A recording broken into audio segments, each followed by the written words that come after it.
차영주 의원님과 함께 옥석 가리기 먼저 가도록 하겠습니다. 차영주의 옥석 가리기 시장과 섹터 종목에 관한 아이디어 구체화시키는 시간입니다. MTN 차영주 전문위원 오셨습니다. 어서 오십시오. 안녕하십니까. 오늘 주제가 굉장히 끌립니다. 네. 여러분도 보시면 끌릴 겁니다. 보여주십시오. 소외주의 반란 어디까지? 예. 글쎄요, 뭐 소외주라고 하면 어떤 것들이고 반란을 일으키고 있는 반란이란 게 주가가 오른다는 걸 거 아니에요. 긍정적인 얘기죠. 그런 네. 의미에서 이런 소외주라고 하는데 어떤 종목들이에요? 예. 그러니까 뭐 아무래도 최근에 관심은 우리가 예. 이제 반도체라든지 2차 전지에 있는 것은 사실이죠. 예. 그리고 이 축이 흔들리고 있다라고 좀 얘기하는 것도 아닙니다. 이건 여전히 견조합니다. 이제 뭐 최근에 2차 전지 오늘 조금 쉬는 듯한 모습을 보여도 이게 쉰다라고 표현하지 빠진다라고 표현하는 건 아니고요. 뭐 반도체는 더욱더 힘을 좀 강하고 있죠. 근데 이런 쏠림 현상 속에서 그러면 저희 시청자분들께서 뭔가 다른 또 아이디어를 가져갈 부분들이 있지 않을까라고 보는 것들이 그동안 이제 못 올랐었던 주식들을 이제 보시는 분들도 일부 계시죠. 네. 이런 것들을 안정적으로 살 수 있다라는 건데 소외주라고 해서 무조건 안 오른 것이 이제 올라간다라는 것은 아닙니다. 그런데 최근에 이제 이번 주 들어서 나타난 이 현상인데요. 네. 일부 종목들이 조금 바닥에서 조금 견조하게 올라가고 있습니다. 첫 번째는 외국인과 기관의 매수가 들어오면서 올라가는 종목들이 있습니다. 근데 이런 것들이 뭐 특별하게 이유를 저희가 이제 찾으려고 들면 이유가 좀 모호한 경우도 있어요. 하지만 일단 외국인과 기관들이 무슨 이유인지 모르겠습니다만 사면서 일단의 작은 V자를 그리고 있는 그런 종목들도 하나 있고요. 또 두 번째는 우리가 이제 그 리포트가 나오면서 좀 올라간다라는 거죠. 자, 첫 번째부터 좀 얘기를 보게 된다라면 외국인과 기관이 사는 종목에 한번 집중해 보도록 하겠습니다. 첫 번째가 여러분들이 잘 아시는 네이버와 카카오입니다. 네이버 같은 경우도 오늘 2.4%가 오르고 카카오 같은 경우도 1.3%가 올라갑니다. 최근에 이제 V자 모양을 보이고 있는데 네이버 카카오에 대한 뷰가 증권사에서 그렇게 드라마틱하게 바뀐 부분들은 없거든요. 예. 물론 이제 네이버 같은 경우는 하반기 때 이제 인공지능과 관련된 검색 엔진이 나온다라는 것들이고 그렇긴 합니다만 그래도 네이버 카카오가 뭐 여전히 좋게 보시는 분들은 좋게 보십니다만 그게 이제 갑자기 그렇게 튀어나오기보다는 계속해서 좋게 보시는 분들은 계속 좋게 봐 오셨죠. 그런데 이제 주가가 반등하는 요소로 보면 외국인과 기관들이 이번 주부터 사기 시작했다라는 것이 반등의 하나의 모습이다라고 말씀을 드릴 수가 있겠죠. 또 한 가지는 아모레퍼시픽입니다. 아모레퍼시픽이 오늘도 1.4% 정도 올라가고 있는데요. 뭐 아모레퍼시픽에 대해서는 여러분들이 잘 아시다시피 중국 관련해서 화장품에 대한 뭐 요소가 많이 사라졌죠. 그러다 보니까 최근에 아모레퍼시픽 여러분들 주가를 보고 계시면 너무 답답하죠. 그 사이에 어떤 것들이 올랐죠? 중소형 색조 화장품들이 올랐음에도 불구하고 아모레퍼시픽은 오히려 올라가기보다는 빠지기만 했었던 종목입니다. 하지만 이번 주부터는 조금 확연히 조금 느낌이 다르죠. 이 또한 외국인과 기관들이 사기 시작했습니다. 저도 솔직히 뭐 네이버, 카카오, 아모레퍼시픽 뒤져보고 많이 봤는데 뭔가 변화된 요소를 뭐 그렇게 특별하게 찾지는 못했다라는 것도 솔직히 말씀드리겠습니다. 하지만 외국인과 기관이 사기 시작했고 차트만 놓고 보면 저도 매력적으로 보입니다. 트레이딩 관점, 그러니까 저도 뭐 여러 가지 매매를 좀 하고 있는 상황인데 그리고 뭐 저희 이제 시청자분들도 여러 가지 매매를 하겠지만 차트만 놓고 본다라면 충분히 트레이딩 가능하죠. 더군다나 수급이 들어온다라는 측면. 그래서 이러한 것도 현재 시장에서 나타나고 있는 이번 주의 변화다. 이렇게 설명을 드릴 수가 있겠습니다. 네, 소외주로 이제 명명을 해주셨는데요. 굉장히 점잖으신 그 이름입니다. 그렇죠? 소외주가 아니라 정말 이게 시장에서는 네이버, 카카오, 뭐 아모레퍼시픽 이런 종목을 정말 방송이라 표현 못 하겠는데요.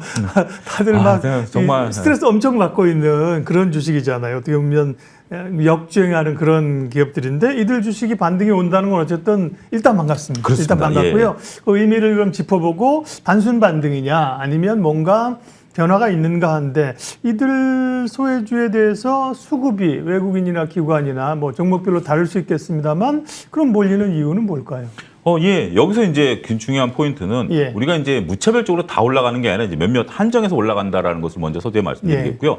일단 외국인과 기관들이 왜 사느냐라고 이제 보면 글로벌 지수가 굉장히 강하죠. 여러분들 잘 아시다시피 CPI가 굉장히 좀 고무적으로 나왔고 여기 이제 PPI 지수까지 이제 긍정적으로 나왔죠. 그러다 보니까 미국이 더 이상 금리를 올리는 것에 대해서 조금 견해가 바뀌기 시작했죠. 7월 달에는 금리가 올릴 것으로 보지만 그 다음에 있는 금리에 대해서는 월가에서는 벌써 금리 안 올린다 쪽으로 베팅을 하기 시작하지 않았습니까? 예. 그러면서 글로벌 지수가 굉장히 강한 모습들을 좀 보여주고 있죠. 우리나라 같은 경우 코스피는 벌써 2,600을 넘었고 코스닥은 오늘 조금 주춤합니다만 900선 도전을 하고 있다라고 보니까 이렇게 지수가 강한데 쏠림 현상들 때문에 올라간 면도 없지 않아 있거든요. 근데 이제 쏠림 현상들이 좀 오래되다 보니까 거기서 일단 우리가 좀 봐야 될 종목이 있지 않겠는가 이렇게 좀 보는 거고요. 일단 외국인들의 수급은 현재 지금 환율이 급격히 떨어지고 있습니다. 오늘도 이제 툭 떨어졌죠. 어제 오늘 툭툭 떨어지고 있죠. 그래서 불과 얼마 전만 하더라도 1,300원대 했던 환율이 이제 1,200원대 중반까지 떨어졌습니다. 이렇게 환율이 떨어진다는 것은 워낙 강세고요. 워낙 강세가 이루어지면 외국인들은 앉아서 환차익을 볼 수 있다는 거죠. 1,300원에 들어온 외국인들이 1,250원에 바꾼다? 50원을 먹고 들어가는 거 아니겠습니까? 이런 개념으로 보면 외국인들 입장에서 그럼 여러 가지 고민을 하겠죠. 전체적으로 봤을 때 삼성전자라든지 이런 것들을 그동안 사왔는데 추가적으로 뭘 살까라고 봤을 때 그동안 좀 못 올랐었던 쪽들에 대한 관심을 가질 만하다라는 표현도 좀 있을 수 있겠죠. 그런데 여기서 이제 한 가지 투자자분들이 유의해야 될 상황들을 본다라면 이 종목들을 이제 오롯이 갖고 계신 분들은 정말 박사님 말씀하신 것처럼 정말 괴로우셨을 겁니다. 그래서 이제 조금 숨을 쉴까라고 이제 생각하시는 분들도 계실 거고 내가 이 종목을 이제 신규로 편입을 해볼까라고 또 보시는 분들도 계시겠죠. 그런데 외국인들이나 기관들 입장에서는 포트폴리오를 구성해서 들어오는 경우가 많습니다. 예. 그렇기 때문에 긴 호흡으로 들어온다라는 측면에서 보셔야 될 것 같아요. 제가 조금 전에 트레이딩 관점에 접근한다라고 말씀드렸던 것은 개인 투자자이기 때문에 트레이딩 관점을 접근을 하는 것이고 이제부터 이 주식이 새롭게 올라갈 것이니까 이제 사서 내가 장기 투자를 해야지라고 보는 것에 대해서는 포트폴리오를 구성하지 않는 이상 조금 시간이 오래 걸릴 수도 있다라는 점을 염두에 두셔야 될 것 같고 네. 어찌됐든 일단 외국인과 기관들이 들어온다. 그리고 더군다나 하루 들어온 게 아니라 2, 3일씩 들어온다. 이거는 뭔가 새로운 변화를 단기적으로 나타낼 가능성이 있기 때문에 관심을 가지시는 것은 필요하지 않을까 싶습니다. 가지고 계신 분들이 고민이죠. 뭐 올라와서 반갑긴 한데 팔자니 그죠? 아직도 손실 있고 또 원금 팔다 지치다가 정말 아이고 원금 왔다고 아주 지겹다고 팔면 또 그때부터 또 올라요. 네. 그런 게 이제 어려운 거고요. 그렇죠. 어쨌든 많이 떨어져 있었던 그런 주식들이 좀 수급 요인으로 반등이 오고 사실 기업들이야 대표적인 기업이고 좋은 기업들 아닙니까? 그렇죠? 그렇습니다. 예. 소위 우리가 시장에서 얘기하는 뭐 잡주 이런 게 아니라고요. 그렇죠? 맞습니다. 예. 그래서 이제 올라온 게 반갑고요. 한편은 이제 주도 섹터에서는 약간 비껴 있지만 증권사의 긍정적인 리포트로 좀 올라오는 종목들도 있군요. 예, 그렇습니다. 이제 또 한 가지 우리가 이제 박사님 말씀하신 것처럼 단순하게 어떤 뭐 시장의 분위기를 봐서 올라가는 것들은 아니고 조금 전에 이제 수급이 붙어 있다라는 것, 더군다나 이제 개인이 아닌 외국과 기관 수급. 이번 두 번째는 증권사에서 이 종목은 좀 이런 관점으로 보셔야 됩니다라는 리포트를 이번 주에 쏟아냈어요. 네. 그런데 그런 종목들 중에 그동안 떨어졌던 종목인데 요 리포트가 나오면서 반등 준 종목이 있습니다. 몇몇 종목들은 저희가 이제 아침에 개장 전에 8시 50분에 화요일하고 목요일 날 이제 방송을 해서 언급했던 종목인데 첫 번째로 삼성전기입니다. 네. 삼성전기에 대해서는 우리가 이제 여러 가지 조금 얘기들이 있었죠. 이수페타시스, 대덕전자 이런 거 얼마나 잘 가요. 근데 같은 기판인데도 삼성전기는 물론 기판이 나는 아니지만 엄청 못 갔었잖아요. 그렇습니다. 그러니까요. 근데 삼성전기가 이제 여전히 매출 구성을 놓고 보게 된다라면 휴대폰에 들어가는 쪽이 네. 매출이 높아요. 네. 매출을 놓고 보면 약 7대3 정도로 휴대폰 들어가는 기판이 크고 네. 우리가 이제 보는 이제 반도체용 기판 같은 경우는 매출은 30%밖에 안 돼요. 근데 이게 중요한 게 뭐냐면 매출이 30%짜리인데 최근에 영업이익률이 70%입니다. 그러니까 100이란 걸 놨을 때 70%가 휴대폰 기판이고 30%가 반도체 기판인데 이익으로 봤을 때는 70%가 반도체 기판에서 나오고 휴대폰 기판은 30%밖에 안 된다라는 거죠. 그거를 이제 증권가에서 주목하기 시작했고 앞으로 이 부분이 늘어날 것이다라고 얘기가 나오면서 지금 현재 4일째 삼성전기의 주가가 반등세를 나타내기 시작했다라는 거죠. 우리가 동일한 상황에 대해서도 인식하는 거에 따라 주가가 다릅니다. 소위 현타가 온다고 그러죠. 그렇죠. 어저께까지만 하더라도 내가 그냥 살이 찌는 거에 대해서 생각 안 했는데 오늘 갑자기 현타가 와서 다이어트를 시작하는 그런 현상도 벌어지는 거 아니겠습니까? 네. 그런 것처럼 삼성전기에 대한 뷰가 바뀌었어요. 근데 저는 이게 하나의 모멘텀이 될 거라고 보는 게 마치 LG화학의 데자뷰처럼 보입니다.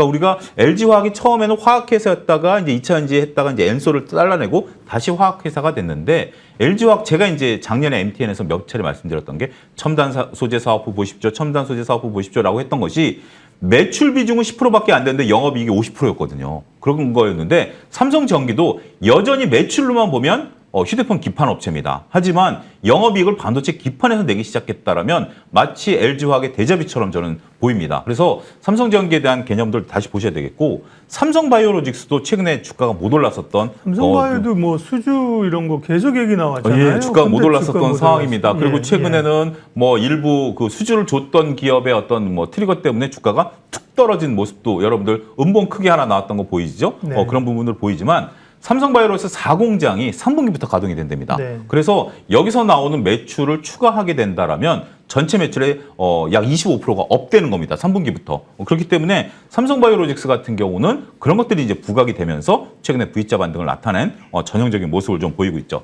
오늘 조금 주가가 빠지고 있습니다. 연우라는 종목도 있습니다. 최근에 우리가 화장품 얘기할 때 연우 거론하신 분들 많았을 거예요. 용기업체죠. 용기업체이기 때문에 중소형 업체인데 중소형 화장품 갈 때 연우가 거론되는데 연우가 못 올랐어요. 그런데 최근 증권사에서 보면 연우가 대기업에 납품하는 게 대략 지난 분기에 170억입니다. 네. 중소기업에 납품하는 게 200억입니다. 그러니까 이제 연우는 대기업에서 중소기업 쪽으로 나타나는 거고 수출을 얼마 하시는지 아십니까? 이게 대부분 다 수출입니다. 그렇기 때문에 우리가 그동안 연우를 봐왔었던 거 주가가 못 올랐지만 중소형 업체들의 매출이 늘어나고 글로벌 매출이 늘어나고 있다. 특히 어디? 미국과 유럽과 일본입니다. 그런 부분들이 증권사 얘기가 나오고 있다는 측면에 있어서는 이런 것들을 새롭게 보실 필요는 있다. 이렇게 설명을 드릴 수가 있겠습니다. 시장에서 소외되어 있는 종목들 그리고 개별 이슈 내지는 긍정적인 리포트로 오르는 기업들을 주목해 보고 있는데요.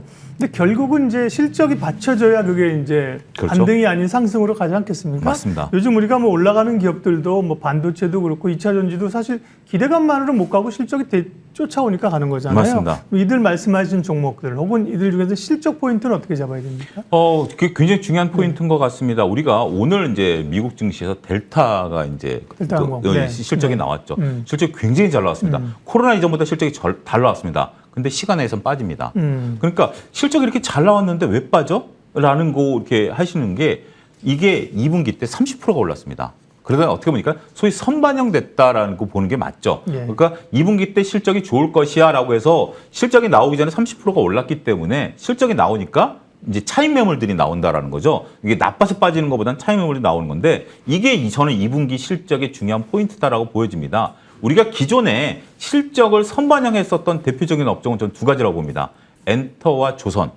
이것에 대해서는 실적이 좋을 거라고 봤죠. 화장품까지 세 가지를 보겠습니다. 실적이 좋을 걸로 봐가지고 주가가 올랐죠. 당연히 실적이 잘 나와야 되겠죠. 하지만 최근에 제가 지금 이제 거론드린 삼성전기라든지 뭐 이런 종목들은 그렇게 실적을 기대하지 않았었던 종목들이에요. 근데 이런 것들이 실적이 잘 나온다라면 오히려 새롭게 퍼포먼스를 보일 가능성이 있습니다. 화장품, 엔터, 조선은 실적이 잘 나와줘야 되고 실적이 잘 나오면 추가적으로 가기보다는 실적이 오히려 못 나오면 걱정이 되겠지만 지금 저희가 거론한 종목들은 실적이 못 나와도 그러니까 주가가 못 올랐지 라고 이해할 수 있고 오히려 실적이 잘 나오면 얘네가 이런 모습도 있었어? 다시 봐야 되겠네 라면서 주가가 새롭게 급등할 가능성도 있습니다. 그래서 여러분들은 물론 관심은 지금 현재 주도주에 갖긴 하셔야 되지만 혹시 시간이 남으신다라면 아주 작은 종목 말고 익히 잘 알던 종목인데 왜 이렇게 주가가 못 올랐지라고 한다라면 조금 관심 있게 보시면 의외의 재밌는 매매가 가능하지 않을까 말씀드릴 수 있겠습니다. 네, 물론 이제 아까 모두에 말씀하신 것처럼 전략을 한번 정리하게 되면 네. 사실